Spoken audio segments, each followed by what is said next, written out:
Hi. Hi. Welcome to How Sister Straight Talk. I know it's like my favorite talking to you, which is my favorite. Oh, well, this is a fun thing to talk about. Fun slash not fun. Well, speaking of motherhood, stretching and growing us, you've had Hmm. some stretching in the last week. You want to talk about that? Yeah. So, expectations and transitions. That's our theme for today. And you and I both are going through a transition period. I dropped my oldest daughter off at college a week ago, and you're about to do it again. This isn't your first go around, It's but not my first rodeo, but it's no, your first rodeo. So it how sure is. does it feel?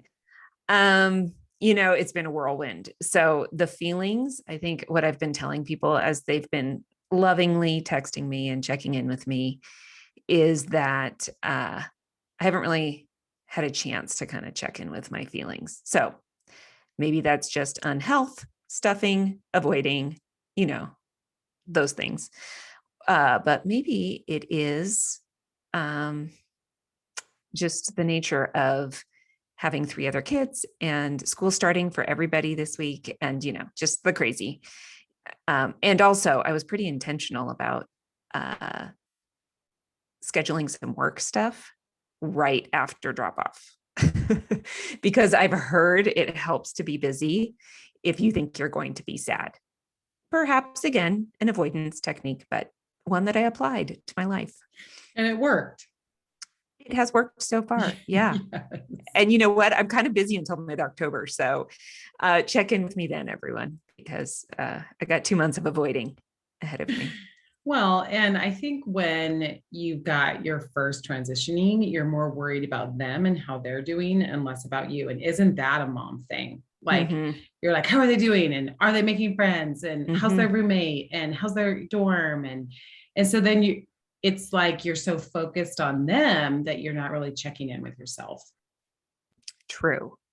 That's true.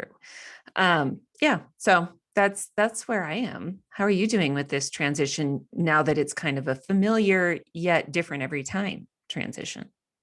Yeah, I think what's interesting for me is that it gets easier in some ways, but letting go of each one is still really hard.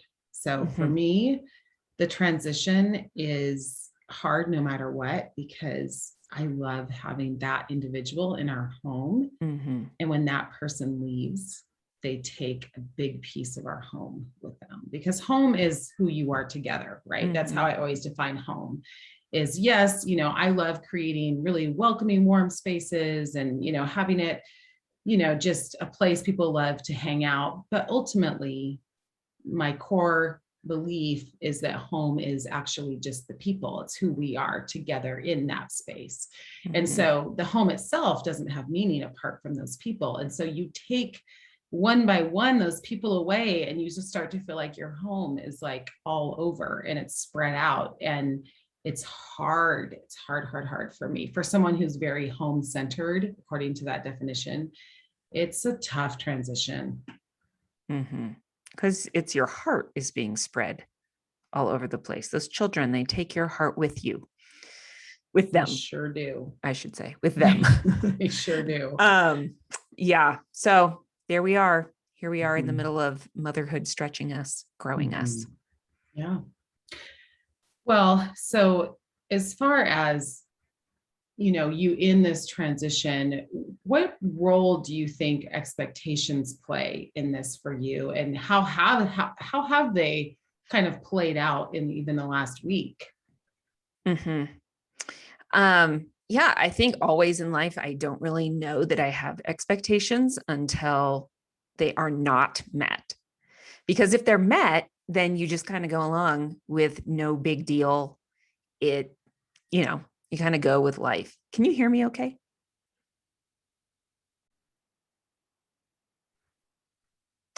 So I don't know about this week as far as expectations, but I would say motherhood is unmet expectations a whole lot of times, right? Like I mean, just take some random chore that in my mind, I expect everybody to know that I want them to do it.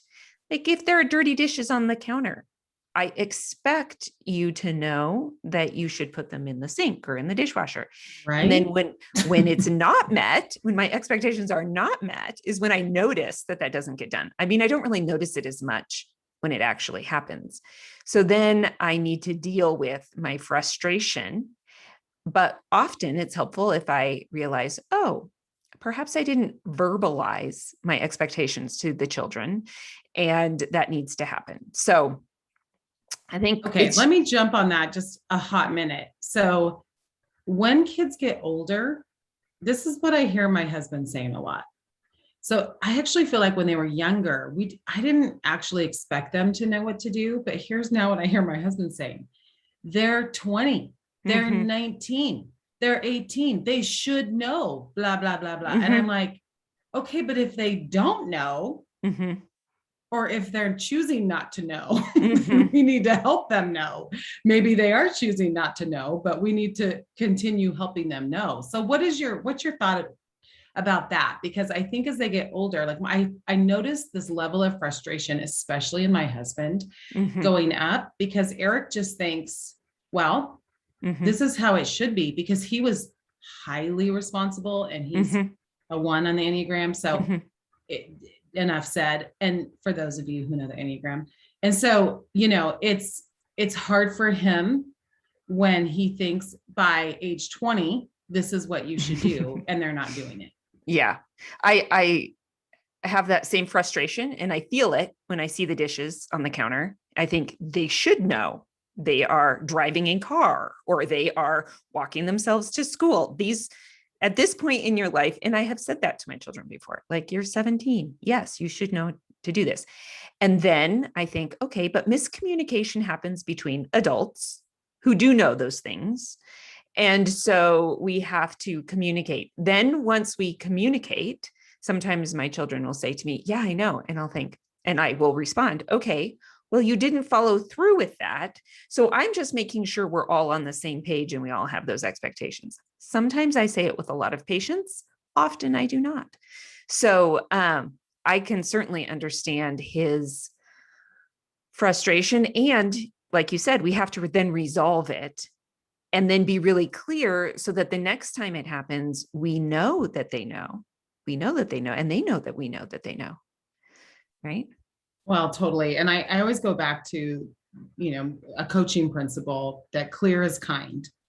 And so Mm. when we're not clear, then we're just expecting, I mean, even if maybe they should know, Mhm. okay, when you're done with lunch and your dishes, I mean, we keep using the dish thing because I mean, Mhm. how often does that happen? Like 500 times a day. Yeah. So we keep Mhm. saying that, but it could be anything. Right. But sure, I mean, they should know, but maybe if that has not become habitual, that's not a habit, then we clear is kind. So, okay, I don't want to get angry or frustrated. And so I'm going to be clear about this. And now this is the new expectation. And we're going to create a habit out of that, whatever it is. And Mhm. that to me helps, because if I just say, okay, well, I guess I wasn't clear about it. And so now I'm going to be, and then Mhm. it's going to save us both being frustrated. And I will say the reverse is true, is sometimes my kids will get upset because I don't meet their expectations. And then with, especially the older they are, I say, well, that is new information to me that you expected me to do that. So, given that Yes. that's new information, I am now going to maybe not do things the way you expected or wanted, but I can at least respond to your expectations. Maybe it's saying, no, it's not going to work that way. But maybe it is then adjusting and saying, oh, I didn't know that was your preference. And this is now how I'm going to modify my own choices, behavior. I like that. This is new information to me. That's Yes, it that's a is. good line. Yes, which means you didn't tell me. Okay. So, what other ways do you deal with just the dilemma of expectations and unmet expectations as far as motherhood? Pity parties. Yeah. I mean, okay, can we just get, let's just be real for a minute. Maybe my first response is a pity party, and then I have Hmm. to like figure out, okay, this is not being a mature adult, Mhm. and I need to have a better way to deal with this. Mhm. I think for me, it's interesting. One of the most helpful things that I've come to is kind of getting underneath what is underneath that disappointment.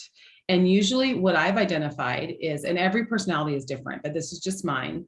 I've identified that usually one of these things are present: disunity, lack of time, Mhm. or lack of meaningful interaction, or some kind of maybe flippant attitude or words said, right? Something of that nature. It's usually going to be relational in nature that I'm disappointed. I honestly, for the most part, like, some people are so tied to their plans and what they're going to Mhm. do. I would say I hold that pretty loosely. I don't care much how the day unfolds. I just want everyone to be kind and loving to one another and have really good conversations and have it be like a meaningful time, Mhm. build kind of those family memories. And I'm using family because I'm just in that space right now, but it could be for anything. But, Mhm. and so usually for me, if I can identify, well, what is it? Maybe there was a strain I felt with this child. And so then that kind of blew up the experience for me. So if I can identify that, then I can say, okay, what do I need to do in order to help this dynamic so that this doesn't happen again? And so it's Mhm. kind of getting underneath, well, where's the root of the disappointment? Mhm. What about for you? Well, I think you bring up a good point in that for every person, what's important to us is going to be different. So our expectations often are tied to what's important to us. And so you just talked about what's important to you is the relationship, whereas to someone else, it might be the plan. And yeah, maybe I don't really know what's important to me, but um, I would say that communication is such a big part of expectations when it comes to parenting. And in general, we have just expectations of how motherhood is going to go on the macro. We've been talking about the micro, the dishes, but on the macro, think about before you had kids and what you thought motherhood was going to be like, and then how it has turned out. Good chance there's a gap, right? And I Maybe just wrote, a small one. yeah, I wrote Loving My Actual Life about Mhm. really Maybe you about wrote a this. whole series about this, Yeah, but I go wrote a on. whole series about this because when I go talk to groups about Loving My Actual Life, I often tell this story about when I was pregnant with Gabby, who's our oldest. I was living with my in-laws because we were moving halfway across country, and I had this weird, really itchy sensation all over my body. I thought it was just living in a newly dry climate because I'd moved from Pacific Northwest to high desert. And I was really pregnant and it was really hot and smoky out. It was July. So I just thought it was all of that. And I happened to mention it to my new OB because we moved when I was pregnant. And she said, "Oh, okay, well, we're going to do some blood work." And then she called me with the results. And I don't know, I was 27 years old. I hadn't quite figured out yet that when the doctor calls you, that it's not a good thing. And so she said, we found something. You have this rare condition. We call it cholestasis of pregnancy. And you just are probably genetically predisposed to it. And there's an increased chance of stillbirth with it. And so we're going to need to induce. And I mean, I freaked out, right? Because you hear that word. And I also kind of just stopped listening. And because I was living with my mother-in-law, when I got off the phone, she was like, "What's going on?" I told her, and she said, and I said, "This isn't how I expected it to go." I mean, none of it. Living with my in-laws while I was pregnant, that wasn't part of the plan. I was living in the room that my husband came home from every day from school with his high school basketball trophies in there. I mean, it was not sexy or adult at all. And I was about to have a baby. And, but then this was not part of the plan. And she said, "This is motherhood." And I was really mad at her because I did not Totally. like that answer. You're like, I don't want this to be motherhood. No, but now I know she was 100% right. And maybe if we all knew that, we wouldn't become mothers. I don't know. But it was the beginning of recognizing that we can have plans up and down and all around. But that does not mean that that's how life goes, because one, life, but two, we are raising people with free will and they make choices, from babies who choose to scream in the middle of the night to teenagers who choose to do things that we think are risky and unhealthy, to young adults who choose to do things that we would just rather they not do. So I think this whole idea of expectations and motherhood, it's like God was like, well, we're going to throw a wrench in all of that so that I think is important, so that these women will remember that they are not in control, and that I love them and I care for them and I love their children and I care for their children, because they have to pray for them a whole lot, and they have to pray for themselves a whole lot because the monster mom comes out. So I think the macro and the micro are both evident in this whole expectations game. Mm-hmm. Yeah, I love that. And I think that is it's something we all feel. There is not a parent on the planet there's not a person on the planet who doesn't feel that way about, right, any number of things. But since we're talking specifically in this series about motherhood, I think motherhood draws it out in very unique ways. It draws out the expectations and I thought this would be this way, and how has this not turned out?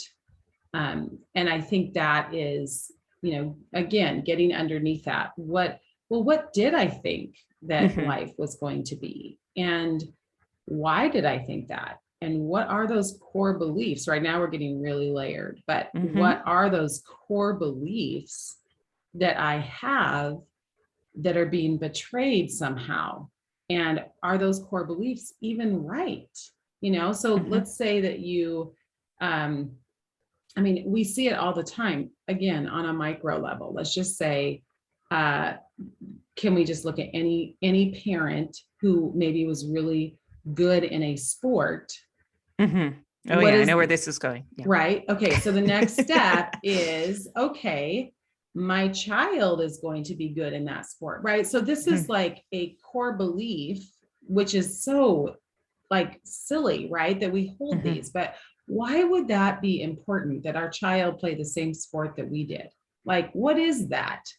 And how does then that make its way into this belief system that this somehow creates a good childhood, right? And that if this child doesn't do basketball or doesn't sing or whatever it is, like to read, right, that somehow it can be anything, fill in the blank. That somehow their childhood is, blowing up right before our eyes. And so we have to examine those things over and over and over again, because it really does get to, okay, if things aren't turning out the way that I had hoped they would, well, what did I hope that they would? And what's underneath that? And is that even true? That's deep. Yeah, it is. And then I start thinking about what are the answers. And it's because we think our kids will be like us, no matter what that is. So sports or interests or personality or anything, we just, energy levels. I mean, a family can have people that need a lot of alone time, or people who need the group to be together all the time. There's just all these ways that we think people are going to be wired like us. The people that are made in our bodies, and not even the ones made in our bodies, but the ones we are raising, we just expect, because we operate out of our understanding of the world through our own eyes and our own preferences. So are you facing any unmet expectations right now at this phase in your life? Well, it's interesting because, I think what I'm in the process of really learning to let go of what has been, in order to embrace what is to be. And, this is, I think at the stage that I am in parenting, if you don't do that, then you're in trouble. And I'm in trouble. I'll just use I'm in trouble if I don't do that, because life is change. It is. I mean, I know it's so cliche, but the only thing constant in life is change. But there's some truth to that. I mean, even our bodies are changing every day. I mean, you and I have both had some, even some health stuff the last month that's thrown us a little bit. And it's like, okay, this is real, and right, things are changing and will continue to change. And am I the person who resists that and who fights it and who fights that whole process and becomes really angry and bitter? And you see those people. I mean, we don't have to go too far to have an example in our minds of, okay, this is a person who literally has been fighting either aging or change or whatever, and they're not at peace. And, or am I the kind of person who is able to embrace change, to be fluid like a river? I always have that image of like a river. Like, am I flowing, with the current, and like, not in a bad way, but in a way that is moldable and movable? And can I, take these seasons of life and embrace all that God has for me in that season? And that's something else that I really feel like is important to talk about, is that we never retire. In the economy of God, retirement is not a thing. And so how do I embrace what God has for me now? My time is opening up more than it has in my entire mothering journey. Now, I'm not done. I still have a child at home, and I have a foreign exchange student coming this year. So, I mean, I'm on, and I've lost my drivers. And so I'm like back in the car. I'm going to be really carpooling a ton. So I have to embrace that change too, and be okay with that, right? That's a bend in the river, is I'm back in the car all the time. But, are we able to have contentment in that and embrace, like, okay, so God, what do you have for me in this next season that's different than it has been before? And I am seeing so much purpose in where God is taking me in, and I can kind of forecast out, okay, this is going to be more and more and more of my life going forward. And how do I embrace that with joy and with purpose and passion, that God has this for me, and he's already starting to spin those wheels. And so, just embracing that. And I think about Philippians 4:13, and this is the Passion Translation, but it says, I know what it means to lack, and I know what it means to experience overwhelming abundance, for I'm trained in the secret of overcoming all things, whether in fullness or in hunger. And I find that the strength of Christ's explosive power infuses me to conquer every difficulty. And I just love that verse, because it really speaks to contentment and just, are we relying on Christ to be that sure foundation and that steady place to stand in all seasons? Yeah. I think the Message version says, full hands are empty. And when you think of the stages of motherhood, we have stages where our hands really are full. We're carrying people around, or we're carrying stuff around. And then other phases that feel more empty, often after the fact. And how do we step into those? It makes me think, if we know transition is coming, and we have this sense that life is always changing, it really does help us appreciate the good moments too, because we know it's not always going to be like this. And especially the last few years, as we have felt the countdown of having all of our kids at home, there are so many times that Derek and I have said, oh, we just wish we could freeze right now, because we know that this is temporary. And we are in a nice phase of parenting. We're not doing diapers. We're not getting up in the middle of the night. And we still have people around, so we're not lonely. But it does help us, I think, appreciate every phase, not to freak out when the hands empty phases are happening, because we know even with change always going on, this too will be temporary. And that's helpful to know that the hard parts will also be temporary. So Well, and I it love is that. interesting. I was talking to a friend who just sent her twins to college. And so she lost both of them at once and lost. I'm saying that in quotes. She didn't lose them, but it's just, and she was talking about how before they had kids, she didn't want to have kids. She loved her freedom. She loved her, right. And then now she has them. And now it's just, like the hardest thing in the world. And it just, to me, points to, we struggle with contentment every season, right. And on both sides of the coin, we have to really lean into this idea of contentment in the season, because no matter where we are, and then, it's like one moment we're not content having them. And the next moment we're not content not having them. And so it's just this interesting flip. Yeah. And as we grow in these transition times, it's good to remember that those are muscles. Like contentment is a muscle that we grow through transition. And boy, I think transitions are when we really have to flex that muscle, because it's easy to say, I'm sad about what I'm losing, or I'm sad about what's ahead. And instead to say, no, I'm going to be grateful for today, for what God has for me, because he's always going to have something good for me, not just hard. He's always going to have something good. We might have to look really hard for it. But, and then I am looking for where God might grow me and change me for his purposes for the better.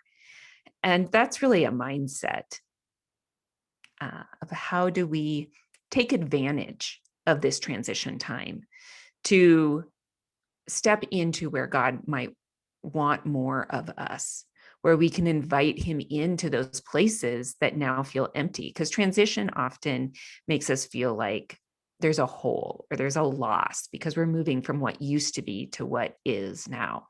And if we're craving what used to be, to say, okay, God, fill those spaces for me. And that's not easy. I'm not saying it like, oh yeah, and then you just pray and then it's all good. It's hard, but those are the stretch marks that give us indications that we are growing, and a reminder that God is with us in all circumstances. Hands full or hands empty. I love that. Hands full or hands empty. I think that's beautiful. I'm gonna look up that translation. I think it's also helpful to surround ourselves with people who have done it well, who've done the transitions well, and who we can look to. I'll never forget the man who married us. He was talking to my sister one day, and I think I've said this in the podcast before, but it bears repeating. And he said to her, because she was talking about how the kids were starting to go to college and leave. And he said, you know what, Kendra? He said, my greatest ministry didn't even start until my 50s. And he actually ended up doing this whole thing in Central America. And it was so meaningful to him and so purposeful. And he said, it didn't even begin until my 50s. And I was like, amen. Like, that is so good to hear, right? It's just someone who really leaned into that season of life and who said, you know what, it was like the best ministry that I've ever done. And it was like later in my life. So I think surrounding ourselves with those stories and those people really helps us to embrace that change. And to be intentional too, to look ahead and say, okay, I know this is coming. I mean, we don't always know when a transition is coming, but if we do know, so in parenting, we often do, to plan for it and say, how am I going to grow during this time? And how, if there is going to be like more time, how am I going to now plan for that so that I'm excited? And I feel like I tried to do that a lot this last year. I needed to get a job just from a practical standpoint for money, but I also felt like I know I'm going to be experiencing loss this year. And I also want to be experiencing God's provision for my talents and my time, not just from financially. So I was looking for something that I felt like would be a reminder that God isn't done using me in this world. And so it was shifting my energies a little bit. Now, I still have a lot of people to feed, and my life isn't that much different with 1 out of 4 kids gone from home. But I think from an emotional, mental standpoint, to have that reminder that I have gifts that will continue to be used in new areas of growth and stepping into new ideas and new skill sets that helps propel me forward instead of fixating on what used to be. Yeah, so good. Well, this has been a great series, Alex, and I think it's been helpful to look at motherhood as stretching and growing us. And I think that feels purposeful even in and of itself. And so it's been good. Thank you. Yes. Well, happy transitions. Yeah, you too. Here we go. We've got each other too. And that's always a beautiful thing to do it together.